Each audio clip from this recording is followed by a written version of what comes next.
I'm going to demonstrate some new features for pick and place, and to do that I'm going to show you how to make, I'm going to show a tutorial of how to make tic-tac-toe. And there's some, so I'm going to demonstrate how this works. I've drawn a tic-tac-toe board and I'm using some M&Ms for the markers. Who goes first, brown or green? Green. Okay, green.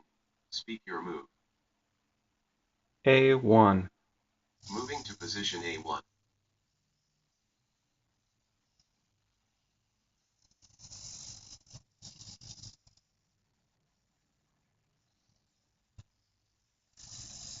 It is now brown's turn. Speak your move. B2. Moving to position B2.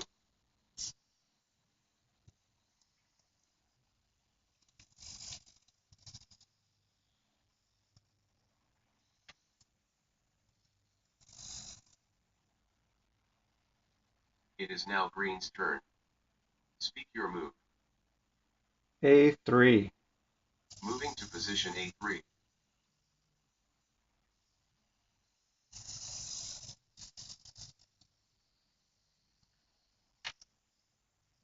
Gotta go for the blocker move next. It is now I'm going to brown's show turn. you the new pick and Speak place your move. features. So I'll begin by just recording the movements to pick something up and place it. So the pick and place is just like the automatic position where you don't have to push a button to record the placement. You just wait a moment and it will beep and it means that it's recorded that position. And go through the motions of picking up an object.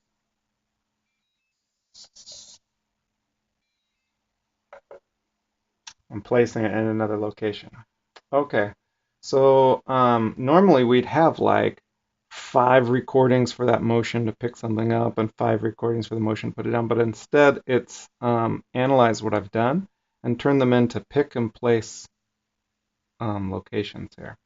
So there's a couple things to note. So one is, so you'll see like uh, there's this coming down and then there's this little icon to pick up an item and pick one.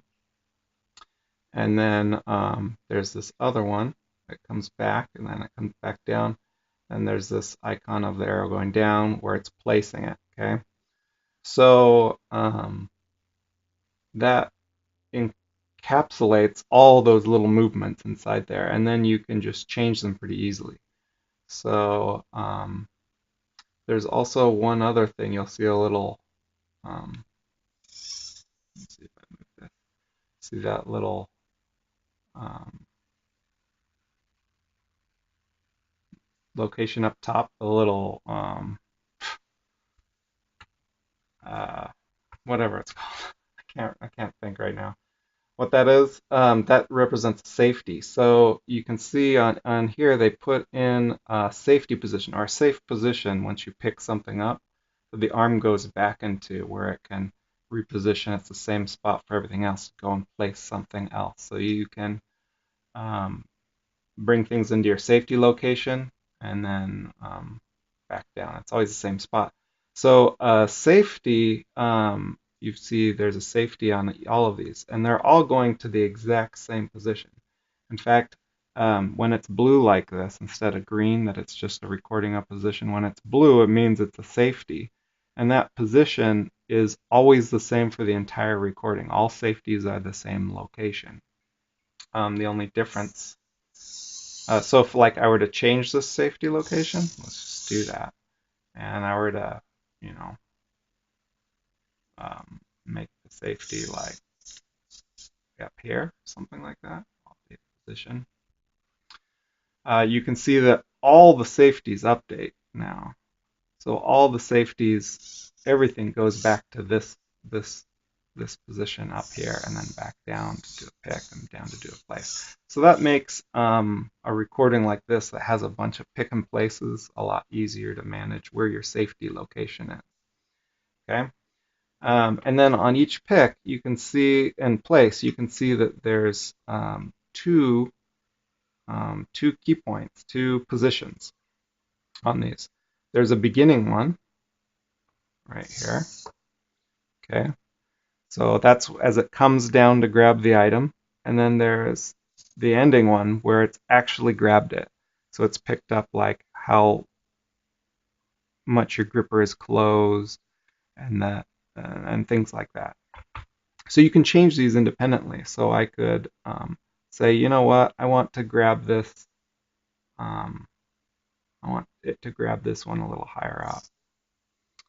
So I could then move this up and say, I want it to start about here, and I'll update that. And now it'll recalculate all the movements that it needs to do to go down and grab that item. So we can just play that through and you'll see what I mean.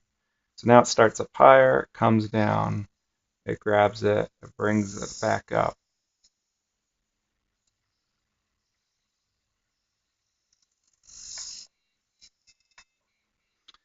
Okay, so probably the same with this one. We'll probably just re-record it a little bit higher here. Maybe we up there like that. Okay, so you can see it's recalculated it to the arrow to be a little higher up. You can see it's a lot higher up. So that arrow is nice and long. That's the beginning of the place movement, and that's the end of it. So, and it'll always come into the same motion. So whatever your angle is, if it's at the side or down below or whatever, and then it'll enter in that motion, and then it'll extract it in that exact same motion, and then leave. Um, so you have basically on each pick and place you can set the starting and the ending position on them basically. So here's my start, and then that's my place. And like if I wanted the gripper to be a little bit, closer together, I mean, I could just do that and then update my position.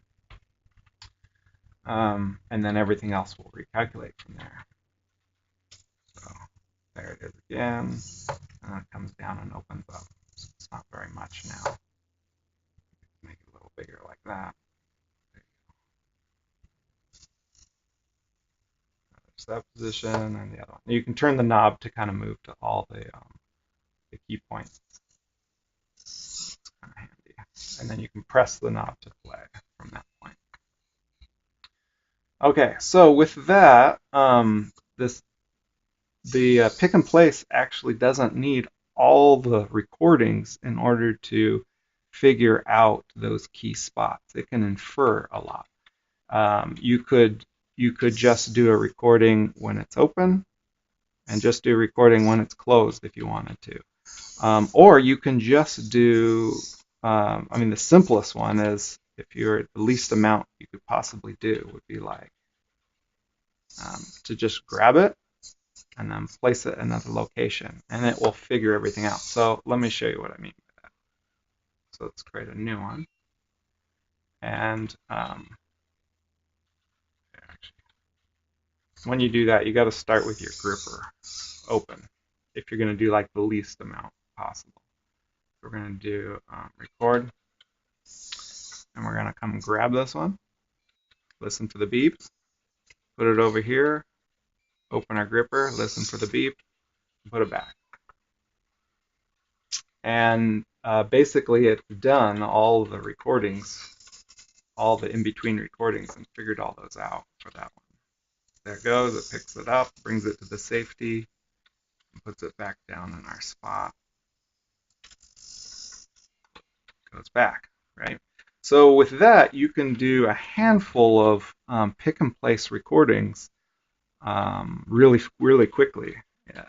And so that's exactly what I'm going to do for the tic-tac-toe. So I have these little dots I've put for they're just random spots that I just put here for where I wanted the M&Ms to start. So I put them on my little dot. And if you don't lock down your arm, then this is what I recommend to do. Like just put it in a spot um, where you want it to be and just take a pencil and like mark the corners. And then you'll always know exactly where to put it down. That's that's kind of my spot. And then I just drew my tic-tac-toe board. So now I'm going to record. I'm going to record all of these positions. It's all at once in one recording. Okay. So maybe I'll just do like 2 or 3 actually. So start here. I'll come over, grab this one, let it go here. Grab this one, put it here. This one, put it here. All right. So you can see here, I've got my 3 picks, right? Maybe if I look down below, you can see it. So I got my 3 picks and my 3 places, and everything's going back to a single safety. Okay, so now I'll probably need to tune these up to get it more accurate. That one's not bad, actually. It was just about right on my dot.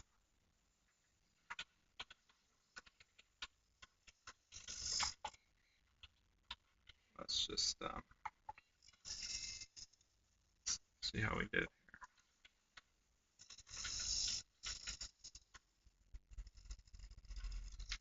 Okay, so right there, I probably want to center this a little bit more. So we'll do a quick adjustment here. So where I am in the recording, if I just turn my knob, I just turned it back, and it moves me right to and gets me ready to do an update right on that position in the recording that I'm on. So I can easily just shuttle to the spot and make some adjustments that we need. So in this one, we want to kind of move our target over a little bit. Um, that's probably better, right? So we'll just update that position. And if we look on our recording, we will see that this arrow is going off to the side now. See that? It's off to the side. So our starting position, our extraction position is in the same spot, but we've changed our drop position. And that may not be what we want if we play that through. And that comes over, and it might work just fine, actually. But what we can do is we can move that position back over. There's some shortcuts down below here. So here's our placement right here. So there's 2 shortcuts here. One will reposition the entry point right above our placement point. So we'll just click that one. And you should see this arrow. There you go. It's now straight up and down. So it's now repositioned it right above. So we'll go ahead and shuttle over to the spot. There we go. Oh, did I not get the right spot? There we go. Okay, now let's play this. So it should come down. There we go, much better. Okay, so I like that. That's better. Oh, I grabbed it barely.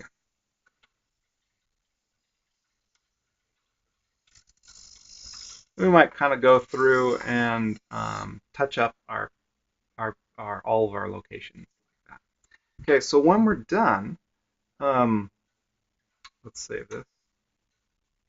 When we're done, we've got a series of pick and place locations, always going back to the same safety. Okay, so we can reuse parts and pieces of this recording.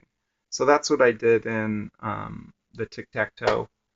I just used there's one portion where I grab items, and I was just kind of grabbing it in order. I had a variable, and I just keep track in Scratch, and I just keep track of what order it was. And so so what you could do is, well, let me just show you. So this is the recording that I did. and you can see I've just got a bunch of, here's all the pickup locations, here's all the placements on the boards, here's all the pickup locations for the brown, right? And what happens is I renamed these. Just click like that, and you can rename um, this pick location, and I named it like PA2, meaning um, player A, position number 2, right? So back here, there's like PA1, right? So that's the pickup for position number 1 for player A, right? And over here, I've got for player B, right? Player B1, right? Over there. Okay, so player A and player B, that's what I had. And then my positions that I put down in the middle, these are like B1, right? There's the spot where I put it down. I just named it B1. So that's what I wrote down here, B1. All my positions, A1, A2, A3, B1, B2, B3, C1, C2, C3, all the sort of positions on here. I literally name them that. And so what happens is it always goes from like B1 to safety. And then, so that's the place. And then there's a pickup, like PA5, pickup, player B, number 5, back to safety, okay? So what we want to do in our scratch is just play that small segment, like B1 to safety. So in Scratch, let me turn on Scratch here. Okay, in Scratch we have